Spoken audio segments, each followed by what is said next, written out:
Okay, great. So the way we are journeying today, I just have this outline here. It's very brief. I know I have a short time. I think I was given 30 to 40 minutes before Q&A. So I just said, what, let's just look at how we want to journey. And I put something here on the outline. I said, what, somebody helped to draft the Declaration of Independence for the United States. Who knows who that person is? Who can give me an answer? Without going to Google, if you know the person, please can you just quickly drop in the chat room? He's one of the founding fathers of the United States, and he helped to draft the Constitution. I have a prize. Okay, I'm not seeing any responses. So I'll keep, George Washington.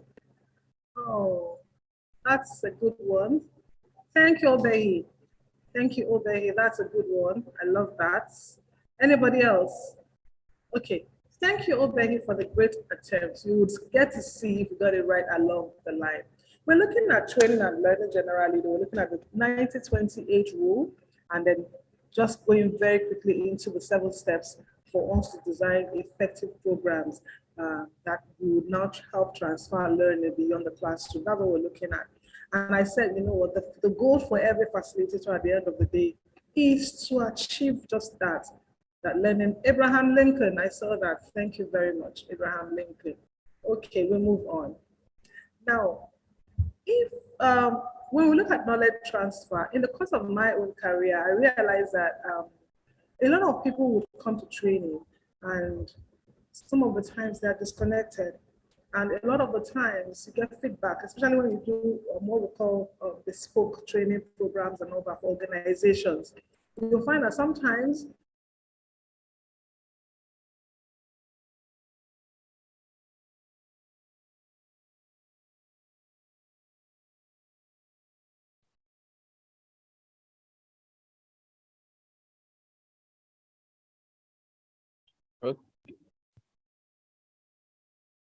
Okay, I think Esther is frozen again, even without the audio. You were wondering, right? Yeah. Okay, Esther. I hope she's aware she's frozen anyways. So let's just give her a few minutes. If she doesn't come back on, I'll call her. It's one of the challenges, as I always say with I hear me. It's one of the challenges okay, I think she has dropped off. She'll join back in. We currently have, and again, when organizations are looking to go into e-learning, it's one of those factors to consider. Awesome. Welcome back. Thank you. So sorry. So sorry. All right. So let's just, when I apologize once again. And when I have this kind of breakages and interferences, and I have people on international call on the line, I'll just tell them, you know what, Nigeria network is really good. It's your network on the other side. But I can't say that to most of the people here. But if you are an international person, it's your network that is affecting us because we're really good here. So let's move. Okay, so Thomas Hayes, Devonport, says that successful knowledge transfer involves not just computers or documents. She's not projecting. Please share your screen, Esther. I'm not? Not yet. Oh, well. It's our network, we understand. It's you. Okay, so we're sharing now. Let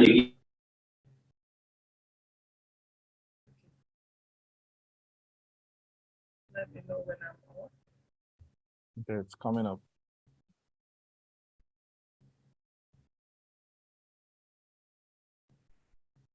Okay.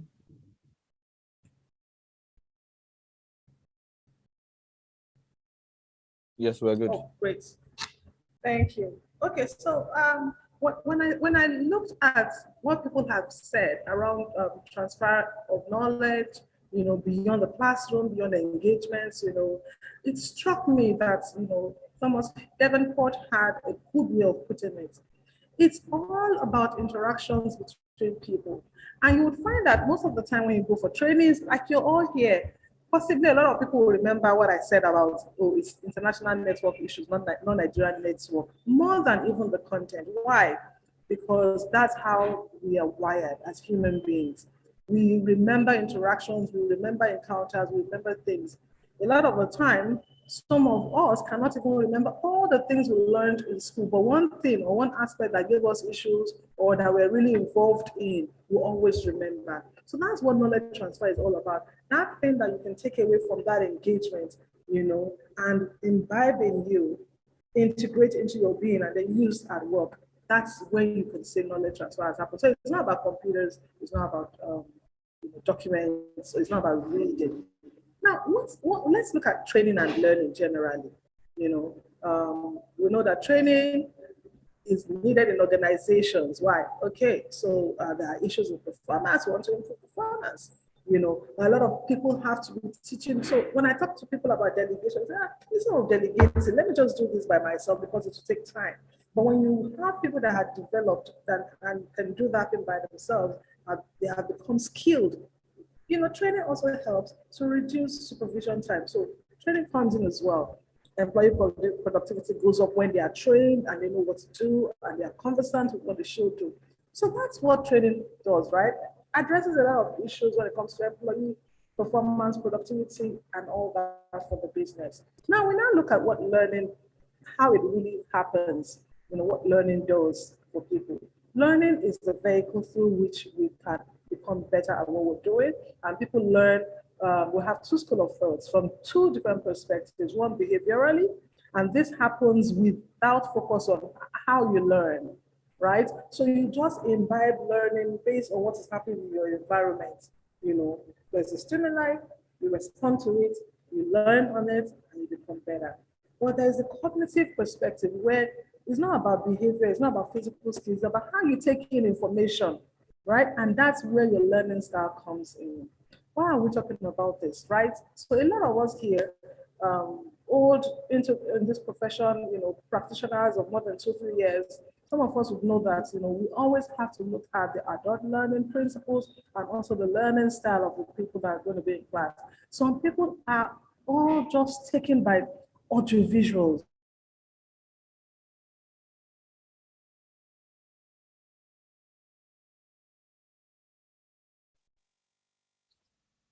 She's gone again. I think so. It is us and network today.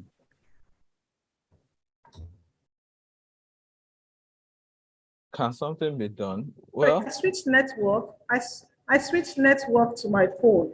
So calls are kind of interfering with that. That's okay. what just happened. Yeah, Maybe you can so put your because phone the on do not MTN is not disturb. so. I better just do that. I hope I will still be able to share my.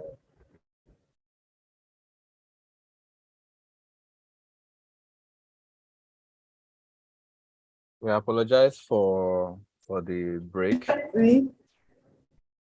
It's one of the challenges we are still fighting with it. All things being equal. All things being equal. Are we here?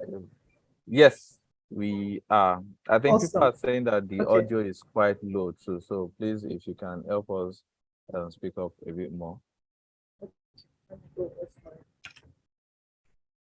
So please let me know if the audio is better now. I think it's better now. Okay, Better great. now. Fantastic. Thank you, Esther.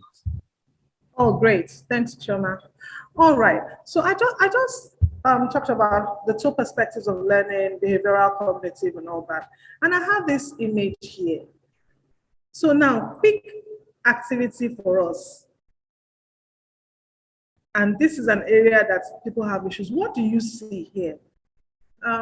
Demola, please permission for people to unmute and say one or two things. What do you see in this image? And you are facilitating this class. If you have feedback, please unmute yourself and then respond. Thank you.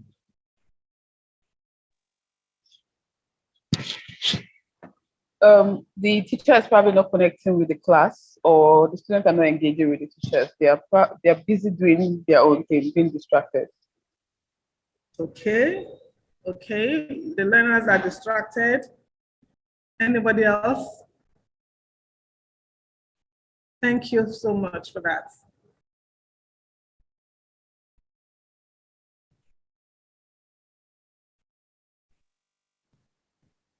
It's trying to do two things at the same time.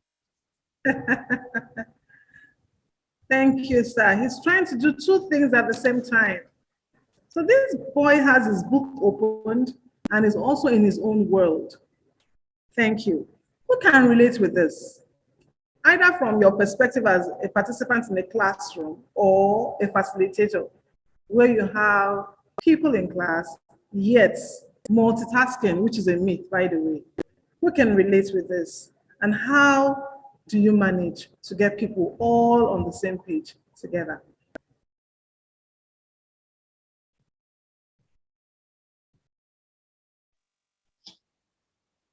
Well, I usually would ask if they want to share what they're so engrossed in, and then we give them 5 minutes to share, and then we can all, with their permission, we can all come back to my class. Very good. Thank you. That's a very good way to manage them. So tell us what you're, in your world doing, But you see, the reason why you're doing that is because you want to get the person's attention back in class, like you said. Okay, can I have my class back? Can you all bring your minds back in this place? And that's the reality of the facilitator's plight. You have people, adult learners in training sessions, and they're doing a couple of things at the same time, which is not possible because once your brain is focused on one thing, it shuts down on the other. It gives attention to one thing per time. So that's the challenge. And that's the reason why it's important for facilitators to be able to ensure that they put in activities, and design their content in such a way that knowledge can actually be transferred. So this is our person. Nobody got it, so I'm keeping my prize to myself. By the way, my prize was turkey with chips and a box of pizza. So nobody won it, so I'm keeping it to myself. Benjamin Franklin, right? He said, tell me and I forget, teach me and I remember, involve me and I learn. So the level at which learning actually takes place is when people are involved. So as facilitators, our focus is for knowledge transfer to happen, but we must also know that teaching is not how it happens, right? People may remember what to teach them. They may memorize it. Like we say when we're much younger, we say cram it, right? You cram it, but it's not the same way as transforming, because when you transfer knowledge to a behavioral, pattern and translate that into action, that's when you have really learned. I can't say you have learned when I've not seen you put it in practice. And that's what Benjamin Franklin was trying to say here. Now that brings us to the second point of what we're looking at today, the 90-20-8 rule. This is Bob Piker. He's a master trainer when it comes to this industry. He has a lot of conferences across different parts of the world, and he came up with this 90-20-8 rule. When I looked at this, one thing that delighted me in the course of my research into what Bob Piker was doing, because I was looking at 90, but I would usually do 60 minutes. So if you are in my class, every 1 hour, I make sure I have someone in class, and I'll say, every 1 hour, before tea break, after tea break, before lunch and all that, if we're still in class, just make sure you call our attention. We are taking 5 minutes or 10 minutes break every 1 hour. And you find that wakes them up. Everybody's mind, is awake. People come back to the learning, engagement, active again, refreshed. They take time. Some people take time to go and, just gist. Some people take time to go and make a call, a lot of things. Some people go back to their system and start working. Some people, just go to the bathroom, but that break from what Bob Piker's research has shown is really important. Why? 90 minutes is the longest length of time that a learner can give you in terms of attention. 90 minutes. And after that, everything can fly out of the window. So he said, for retention, it's 20 minutes. So which means that if they can give you attention for 90 minutes and they can only retain what you've given them 20 minutes. So what should we do? Shouldn't we break it down and give them that time? So it says it takes, the people need 8 minutes active learning, that's involvement, which is what Benjamin Franklin said, involve me. So if it is possible, every 1 hour, after every module, make sure there's something people are doing. Like just before this slides, I was asking us questions. What do you see in that image? Right? When we started, I threw in something on the outline, not conventional. And I said, you know what? So who said this quote? What do you think he was saying? And all that. So when we're doing that, you are causing people's minds to be engaged, you know. So his own recommendation is what we have here. Sessions should be no longer than 90 minutes without a formal break. The trainer should teach and lecture for no more than 20 minutes. You know, after 20 minutes, there should be activities and things involved, and then also involve the people. So you can give them case studies, for instance, and then you can also give them something to work on for 8 minutes that will involve everybody. So when it comes to the actual steps of what I'm going to be putting forward here, we have 7 steps. And I broke them down into pre-class, in-class, and post-class. And I'll quickly start with why I have the post-class there. During COVID, no, not COVID, during the recession of 2015-2016, a lot of organizations cut off training very quickly, and training usually suffers first when there's no money in the system, you know. So myself and my team member then we're trying to look at, okay, so how can we help heads of learning and organizations also see the value that training is bringing to their business, so that it doesn't be the first thing that suffers where there's recession, you know. And that brought us to ROI. Okay, so how can we prove with data and records that these employees have come in, they have actually acquired this knowledge, and they are adding value, which is measurable, you know, to the organization. And you can see it, and you can put your money where you know the value is coming from. And we did that, right? And one of the things that threw out for us was that we must ensure that people are able to actually block that learning gap or skills gap that brought them to class. And that involves them actually in the presence of the facilitator, being able to do some things, and even after the training sessions, being able to also do something. So that's the post-class aspect. Let me go back now to the pre-class. So we always start with the objective.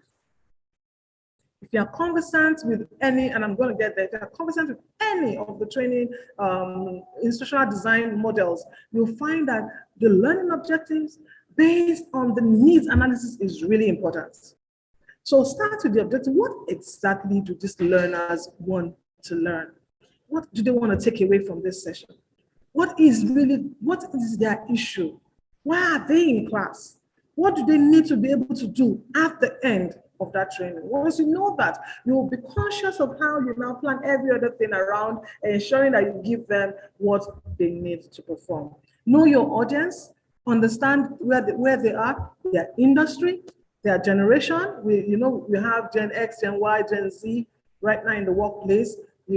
I think the baby boomers are edging out of the system. Know where they are, know who they are, how they learn, how they engage, how they interact.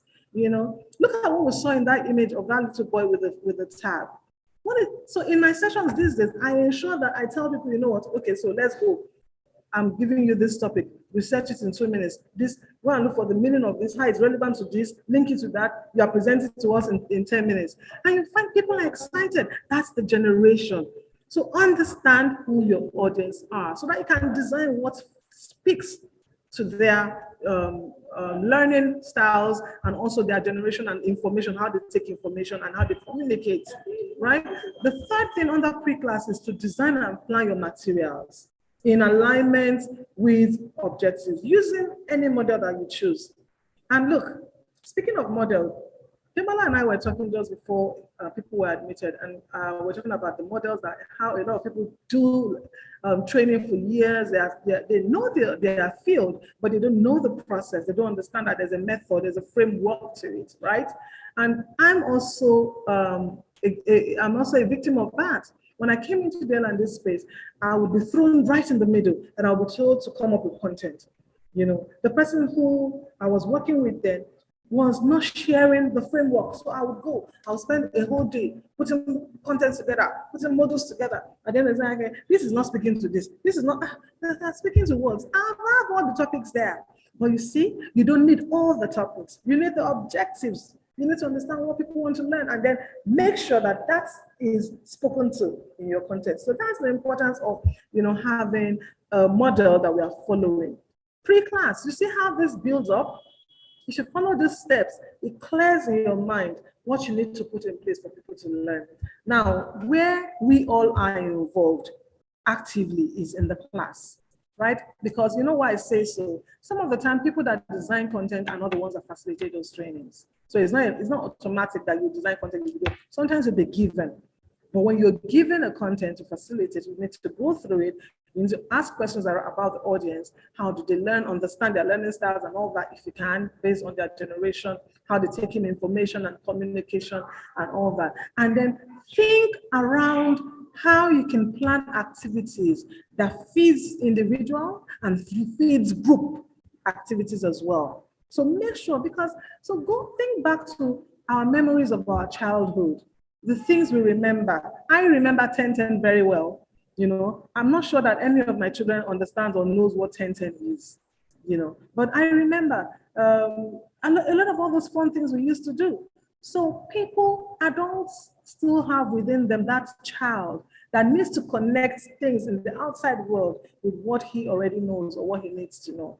So plan activities and also make sure you time your activities. One thing that makes people not enjoy a training engagement or be disconnected from classroom activities is when it's taking so much time or when it's not focused. Remember, we are dealing with adult learners. Adult learners have a lot of things they're dealing with at the same time. They are mothers, fathers, husbands, brothers, employees, supervisor, manager, and they're doing a lot of things at the same time. They are representing different things to different people per time. So they need to be able to come into this space, take what they need to take from there and move on very quickly, but taking something along. So time your activities and make sure you're strict on time. Don't think, let me give them more time. Even if you're giving them more time, not so much, because at the end of the day, it will not support what you're trying to achieve. So finally, be flexible. What do I mean by flexibility here? Even though you have planned activities, right? Allow sometimes the tempo, the mood, the climate in the classroom to lead you sometimes.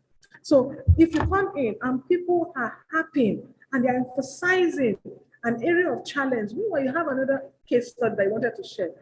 What I do in that situation, I say, can we take this as a case study? Tell us what the issues are. Tell us what you have said. Okay, let's share it. Everybody, what would you do? How would you do it? Sometimes people don't even want to give you the details. So we'll say, if you can't give us details because you don't want to be particular, especially when there are people from the same organization, we'll say, okay, give us hypothetical cases. And then we'll now dissect it, we'll discuss it. And you find that for some people, that activity alone is the whole training for them. I'm very, very big on activities in the classroom. I did one recently, and it was, I wish I can show us. So imagine you have A4 paper, you now fold it, you now cut it round so that the inside of the A4 paper is out, it's only leaving a big gap in the middle. And I said, put a knock on your head through this paper or something like that, and everybody was trying to wear it through their head and it tore. And I just saw this activity somewhere. But only one person placed it on his head and put a hole. He tapped his head through that paper. Let me open my video so you can see what I'm trying to say. Okay, so my video is off.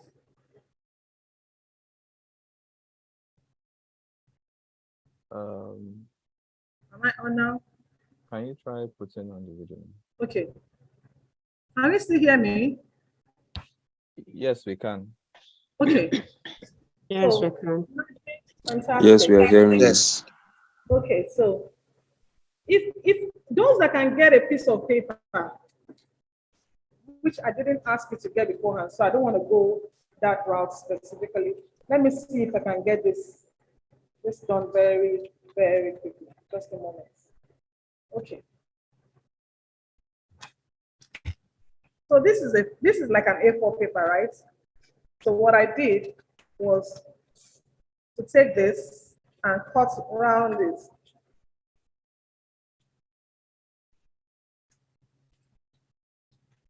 And I said,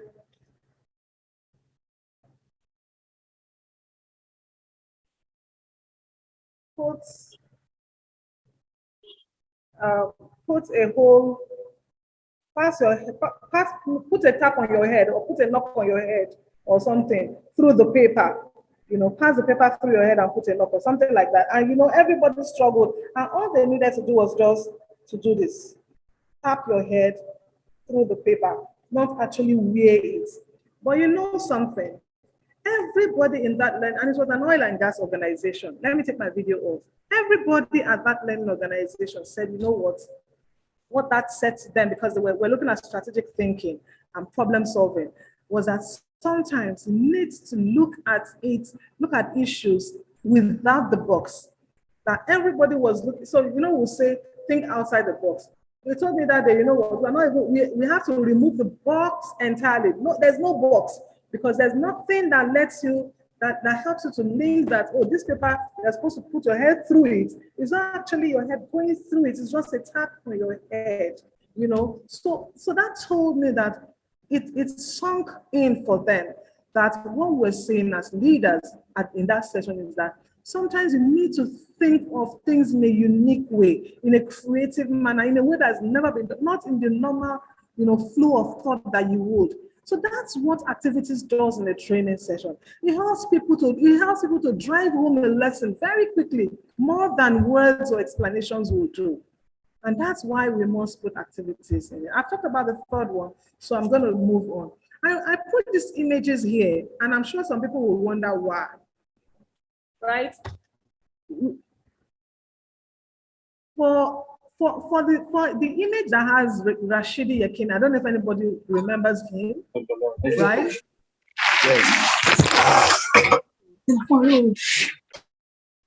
Hello? Somebody saying something? Please go ahead. There's an error, but they are muted. Chama says, I am the prize. Okay, well, that's good. That prize must be released today. Obaseki, I hear you, don't worry. I'll ask another question, okay. You know, so when I put Rashida Yakini here, I put it there for the pre-class, and I put it there because it speaks to objectives. The goal, the aim of every footballer on a football field is to get into that net. So you must have your goal as a facilitator. When you're going into engagements, ask yourself, what are the key things I want them to learn? So when I have 3 days, 4 days, engagements, 1 day, while it is good to flesh out, I always focus on when all is said and done, what must anybody leave here with? And that drives what I now do in class and drives what I do post-class, right? And for the post-class here, you can see the overcoming the curve, you know, by reviewing. So I put activities that make sure, so after every module, I ask questions. Okay, what did we pick from here? What do you understand? Do you remember this? And you find that people are able to recall and also be able to communicate and integrate what they have picked up. So how are training programs generally designed? I've talked about the different models, and I became, in quotes, a guru in ADI.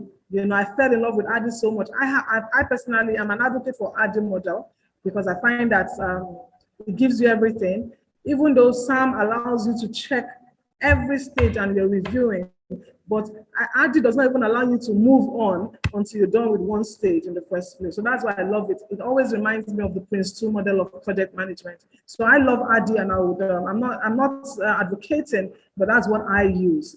And I'm saying here that beyond us using any of these models, and beyond just us being skilled as facilitators, we must ensure that there's reinforcement for our learners, right?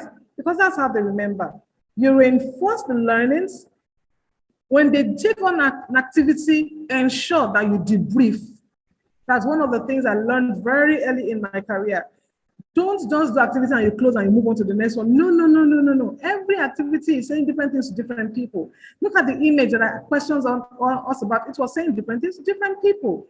When everybody listens to, watches a video and listens to what is happening in it, what is being said, people are hearing different things. So make sure you get people to review, then you agree, take a position so that the learning can be reinforced for everyone in that session. Any questions so far? We're almost done. Any question? Any question for me? I know it's a brief engagement, but I mean, I also believe that we should practicalize. Thank you, Demola, for dropping my link. Excuse me. Hello, Yes, Ma. please. Please, can you take the slides back to when you are trying to share how training programs are designed? Please take the slide back to that place. That's something I want to write out. Yeah? Okay, that's fine. Okay. I just shared 6 models here. That's fine. You can take it off for once. Your wish is my command. Who is talking so that I know how to bill you? It's Julius. All right, Julius. Hi, thank you, Julius. Okay. So while I'm trying to wrap up at this point, I just felt that if you're taking anything away from here, always remember that activities are not things that you necessarily need to leave for 3 hours, 4 hours into your session. You can start engaging from the word go, from the get-go. As soon as people are getting into your class, icebreakers, how you open your class, your quotes, all those things mean something to people. Demola would remember this. I discovered for a long time ago, and you'd remember that in Philips Consulting that we had all this training content, had that quote. Alvin Toffler's quote on the illiterate of the 21st century is not he who cannot read or write, but he who has refused to, who is unable to learn, unlearn, and relearn. That quote for some people was enough training. Was enough training. So sometimes don't overlook those things. There are things that ensure that people take something away because that's our goal at the end of the day. Icebreakers, you don't need hammers. You just need some, you don't need hammers to break the ice. You just need things that people would say, research on it. At some point in my organization, then I used to be the go-to person for people looking for activities. I mean, in Nigeria, outside Nigeria, anywhere you're seeing video of people having fun. Because I always look at different learning programs. You can't use the same activity for every training. You understand? So if you're doing communication, there are activities that speak to communication. If you're doing problem solving, the activities that speak to problem solving, right? If you're doing business writing, the activities. If you're doing something on business process management, there are or re-engineering, the activities that speak to it. So we must be able to find and tailor, those activities. Remember the 90-20-8 rule. Get creative. Remember, I said I give people all kinds of break. Water, phone, email, just warm up. Every break, just give people all those breaks. Use case studies. Break out to build up. After that, this one, you are not scrubbing your paint, you're just squeezing it out. Okay, that's not for me. Thank you very much. Feedback taken. So I said break out to build up. When you break out, you're also building up the energy. People are engaging. People love to engage. Remember, you're dealing with adult learners who have learned something in the job, who are doing some things, who are leading others. So they have something they're bringing in. So allow them to break out. Allow them to bring out that knowledge, engage with it, and come back so that the energy can be built up. Involve learners, ask them to lead. I had a situation years ago, and this guy was coming to this training for the 3rd time.